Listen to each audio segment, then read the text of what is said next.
இன்றைய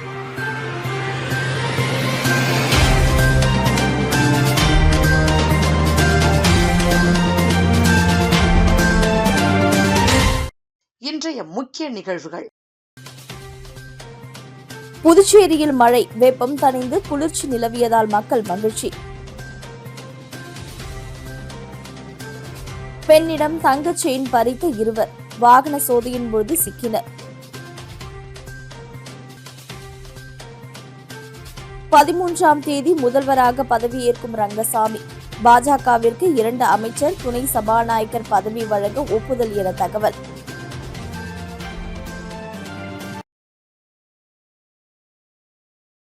புதுச்சேரியில் தேஜ கூட்டணியின் சட்டமன்ற கட்சித் தலைவராக முதலமைச்சர் ரங்கசாமி தேர்வு செய்யப்பட்டதை அடுத்தது துணைநிலை ஆளுநரை சந்தித்து ஆட்சி அமைக்க தேஜ கூட்டணியினர் உரிமை கோரி கடிதம் வழங்கினர். தொடர்ந்து வருகின்ற 13ஆம் தேதி முதலமைச்சராக ரங்கசாமி பதவியேற்க உள்ளதாகவும் அதற்கு பின்னர் அமைச்சர்கள் பதவியேற்பார்கள் என தெரிவித்தார். புதுச்சேரி சட்டமன்ற தேர்தலில் தேஜ கூட்டணி 18 தொகுதிகளில் வெற்றி பெற்று மீண்டும் ஆட்சியை பிடித்துள்ளது. இதில் என்ஆர் காங்கிரஸ் 12, பாஜக 4, அதிமுக 1, லாஜக 1 ஆகிய இடங்களில் வெற்றி பெற்றுள்ளது. புதுச்சேரியில் உள்ள 30 எம்எல்ஏக்களில் ஆட்சி அமைக்க 17 எம்எல்ஏக்கள் ஆதரவு தேவை. தேசிய ஜனநாயக கூட்டணிக்கு 18 எம்எல்ஏக்கள் பலம் உள்ளதால் மீண்டும் ரங்கசாமி தலைமையில் கூட்டணி ஆட்சி அமைய உள்ளது. இதனிடையே என்ஆர் காங்கிரஸ் சட்டமன்ற கட்சி தலைவராக ரங்கசாமி தேர்வு செய்யப்பட்டார். அதேபோல பாஜக சட்டமன்ற கட்சி தலைவராக நமச்சிவாயம் தேர்வு செய்யப்பட்டார். இதையடுத்து கடந்த 6ஆம் தேதி 15வது சட்டப்பேரவை கவர்னர் ஆணையின்படி கலைக்கப்பட்டது. தொடர்ந்து நேற்று முதலமைச்சர் பதவியை ராஜினாமா செய்வதாக துணைநிலை ஆளுநர் கைலாஷ்நாதரிடம் ரங்கசாமி கடிதம் வழங்கினார். இதனிடையே காமராஜ் நகர் சாலையில் உள்ள தனியார் ஹோட்டலில் தேஜ கூட்டணி கட்சி நிர்வாகிகள் கூட்டம் நடந்தது.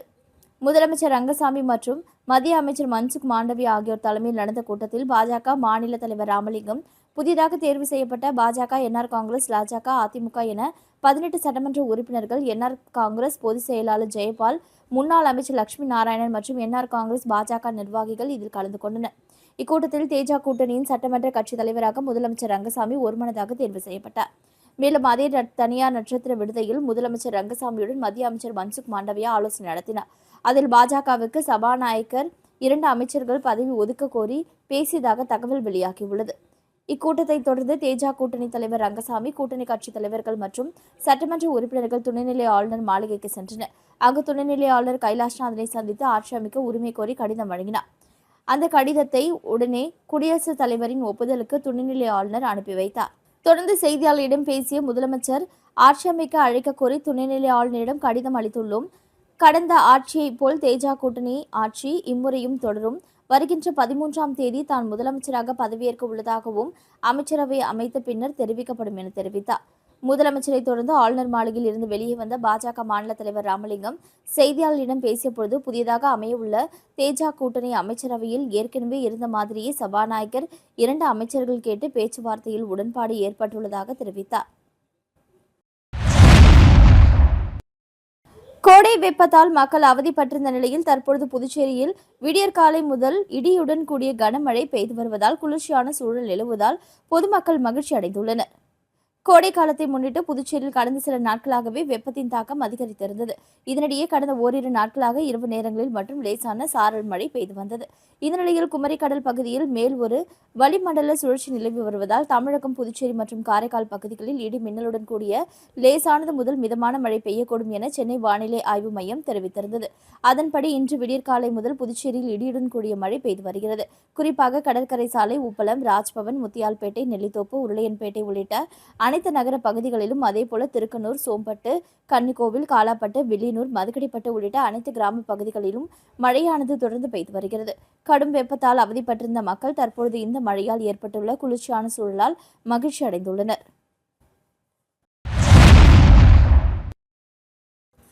வில்லியனூர் பைபாஸ் ரோட்டில் சிக்னலுக்காக மோட்டார் சைக்கிளில் கணவருடன் இருந்த பெண்ணிடம் தங்கச் சங்கிலியை பறித்து சென்ற 2 குற்றவாளிகள் தீவிர வாகன சோதனையில் பிடிபட்டனர்.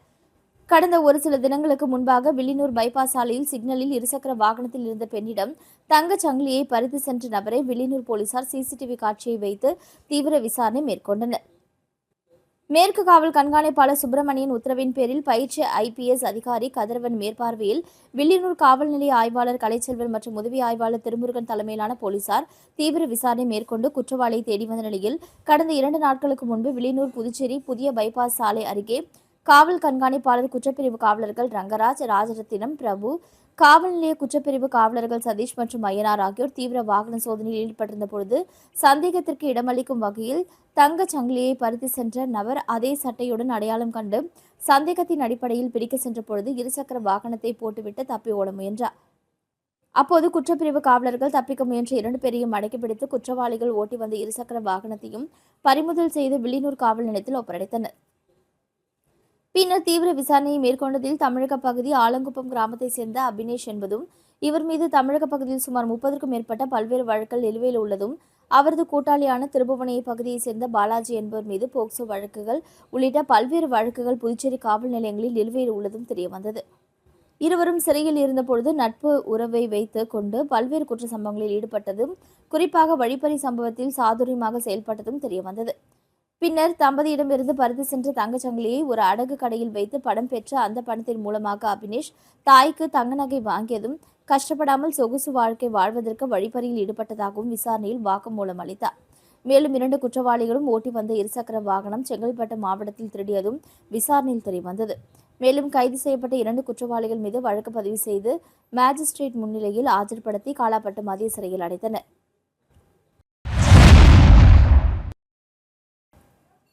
தமிழகத்தில் அமைச்சராக போகும் ஆதவ் அர்ஜுனா காசடிக்காமல் விஜயை பார்த்துக் கொள்ள வேண்டும். அவர் கமிஷன் அடித்து கெட்ட பெயர் ஏற்படுத்துவார் என லாஜக தலைவரும் ஆதவ் அர்ஜுனாவின் மைத்துனருமான ஜோஸ் சார்லஸ் மார்டின் கடும் விமர்சனம் செய்துள்ளார். புதுச்சேரியில் தேஜா கூட்டணியில் இடம்பெற்றுள்ள லட்சிய ஜனநாயக கட்சி சார்பில் அதன் தலைவர் ஜோஸ் சார்லஸ் மார்டின் காமராஜ் நகரில் போட்டியிட்டு வெற்றி பெற்றார்.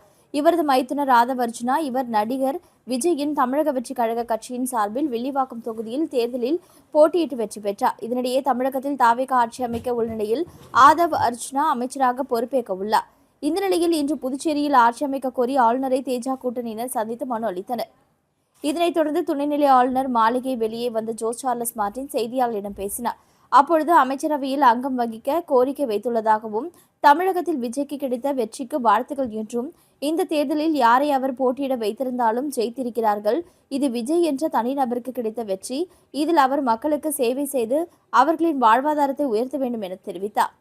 தொடர்ந்து மைத்துனர் ஆதவ் அர்ஜுனா அமைச்சரவையில் பதவி பெறப் போவது குறித்து செய்தியாளர்கள் எழுப்பிய கேள்விக்கு பதிலளித்த ஜோஸ் சார்லஸ் மார்டின், ஆதவ் காசடிக்காமல் எந்த தப்பும் செய்யாமல் விஜய் அதை பார்த்து கொள்ள வேண்டும். அவர் கமிஷன் அடித்து கெட்ட பெயர் ஏற்படுத்துவார்.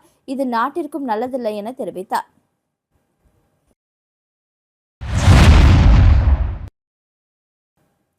தமிழகத்தில் தாவேகா ஆட்சி அமைக்க கம்யூனிஸ்ட் கட்சிகள் ஆதரவு தெரிவித்துள்ள நிலையில் நாளை தமிழக முதல்வராக விஜய் பதவியேற்பார் என்ற தகவல் வெளியானது. இதையடுத்து புதுச்சேரியில் தாவேகாவினர் பட்டாசு வெடித்தும் பொதுமக்களுக்கு இனிப்புகள் வழங்கியும் கொண்டாடினர். தமிழகத்தில் நடந்து முடிந்த சட்டமன்ற தேர்தலில் 108 இடங்களை கைப்பற்றி தனிப்பெரும் கட்சியாக தமிழக வெற்றிக் கழகம் உருவானது.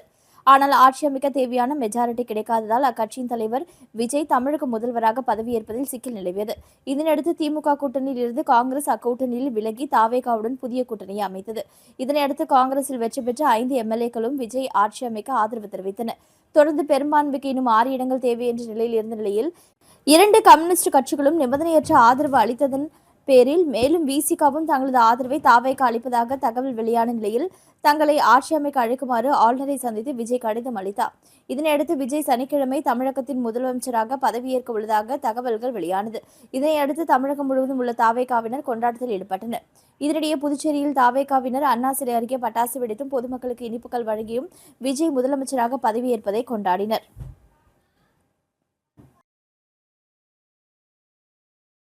விளம்பர இடைவேளைக்கு பிறகு செய்திகள் தொடரும்.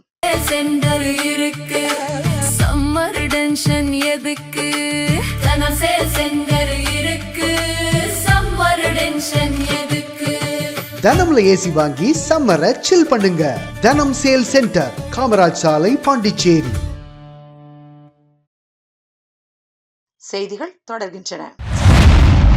என்ஆர் காங்கிரஸ் தலைவர் முதலமைச்சர் ரங்கசாமி அவர்களே லட்சிய ஜனநாயக கட்சியின் தலைவரும் காமராஜ் நகர் தொகுதியின் சட்டமன்ற உறுப்பினருமான ஜோஸ் சார்லஸ் மார்டின் அவர்கள் பொன்னாடை மற்றும் பூங்கொத்து வழங்கி மரியாதை நிமித்தமாக சந்தித்து பேசினார்.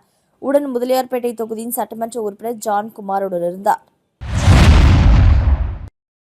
தொண்டமாநத்தம் ஸ்ரீ சுயம்பு அரசனடி முத்தாள வாழியம்மன் ஆலயத்தில் 8ஆம் ஆண்டு சாகை வார்த்தல் மற்றும் ஊஞ்சல் உற்சவ நிகழ்ச்சியில் திரளான பக்தர்கள் பங்கேற்று சுவாமி தரிசனம் செய்தனர்.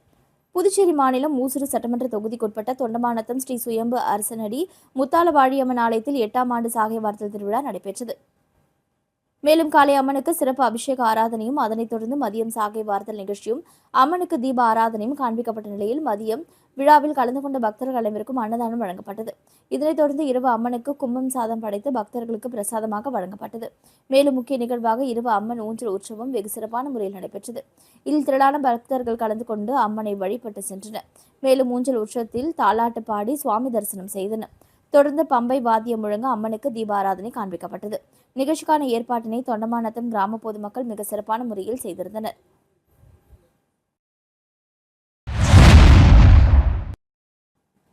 பாஜக முதலியார்பேட்டை தொகுதியின் சட்டமன்ற உறுப்பினரும் முன்னாள் அமைச்சருமான ஜான்குமார் லதா ஜான்குமார் அவர்களை லட்சிய ஜனநாயக கட்சியின் தலைவரும் காமராஜ் நகர் தொகுதியின் சட்டமன்ற உறுப்பினருமான ஜோஸ் சார்லஸ் மார்டின் அவர்கள் பொன்னாடை அணிவித்து பூங்கொத்து வழங்கி வாழ்த்து பெற்றார். இலங்கை கடற்படையால் கைது செய்யப்பட்ட காரைக்கால் மீனவர்கள் ஜோஸ் சார்லஸ் மார்டின் தீவிர முயற்சியால் விரைவில் விடுதலை செய்யப்பட்டு நாடு திரும்பினர். இதனையடுத்து அவர்கள் ஜோஸ் சார்லஸ் மார்டினுக்கு தங்கள் நன்றியை தெரிவித்துக் கொண்டனர். இலங்கை கடற்படையினரால் கைது செய்யப்பட்ட எங்களை வழக்கமாக இலங்கை அரசு 50 நாட்களுக்கு மேலாக சிறையில் வைத்திருந்து பின்னரே விடுதலை செய்வது நடைமுறையாக இருந்து வந்தது. ஆனால் காமராஜ் நகர் தொகுதி சட்டமன்ற உறுப்பினரும் லட்சிய ஜனநாயக கட்சியின் தலைவருமான ஜோஸ் சார்லஸ் மார்டின் தீவிரமான சட்ட ரீதியான முயற்சியால் சுமார் 14 நாட்களுக்கு முன்பாகவே எங்களை விடுதலை செய்து அனுப்பி வைத்துள்ளனர். இது எங்களுக்கு மிகுந்த மகிழ்ச்சியும் நிம்மதியும் அளிக்கிறது. இருப்பினும் எங்களுடைய மீன்பிடி படகுகள் இதுவரை மீட்கப்படவில்லை. அவற்றையும் விரைவில் மீட்டு தருவதற்கு அவர் நடவடிக்கை எடுக்க வேண்டும் என கேட்டுக்கொள்கிறோம். மேலும் எங்களின் விடுதலைக்காக தொடர்ந்து முயற்சி எடுத்த ஜோஸ் சார்லஸ் மார்டினுக்கு அவர்கள் தங்களது மனமார்ந்த நன்றிகளை தெரிவித்துக் கொண்டனர். புதுச்சேரியில் தேசிய ஜனநாயக கூட்டணி கட்சிகளின் சட்டமன்ற கட்சித் தலைவராக ரங்கசாமி தேர்ந்தெடுக்கப்பட்டுள்ள நிலையில் 18 ஆதரவு எம்எல்ஏக்களின் கடிதத்துடன் லோக் நிவாசில் துணைநிலை ஆளுநர் கைலாஷ்நாதனை சந்தித்து ஆட்சி அமைக்க உரிமை கோரினார் முதல்வர் ரங்கசாமி. கூட்டணி சட்டமன்ற உறுப்பினர்களுடன் லட்சிய ஜனநாயக கட்சியின் தலைவரும் காமராஜ் நகர் தொகுதி சட்டமன்ற உறுப்பினரும் ஜோஸ் சார்லஸ் மார்டின் உடனிருந்தார். கர்நாடக துணை முதலமைச்சர் டி.கே. சிவகுமார் திருநள்ளாறு சனீஸ்வரன் பகவான் ஆலயத்தில் தரிசனம். காரைக்கால் மாவட்டம் திருநள்ளாற்றில் புகழ்பெற்ற ஸ்ரீ தர்பானேஸ்வர சுவாமி தேவஸ்தானம் அமைந்துள்ளது.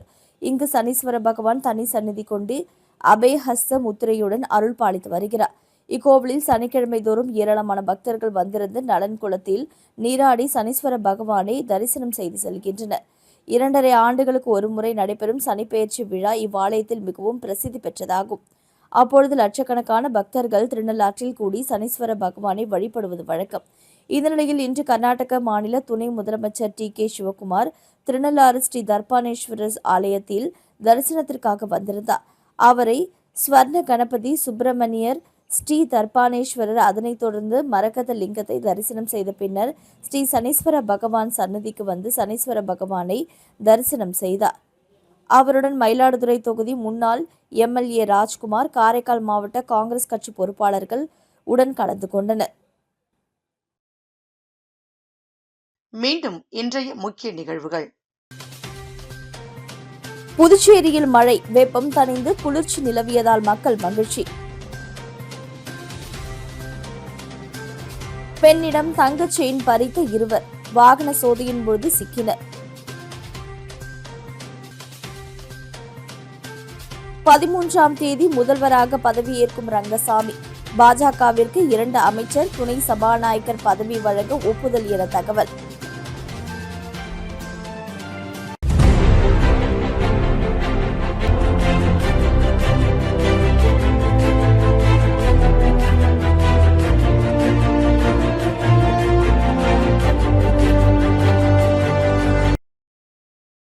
செய்திகளை உடனுக்குடன் தெரிந்து கொள்ள மெட்ரோ யூடியூப் சேனலை சப்ஸ்கிரைப் செய்யவும்.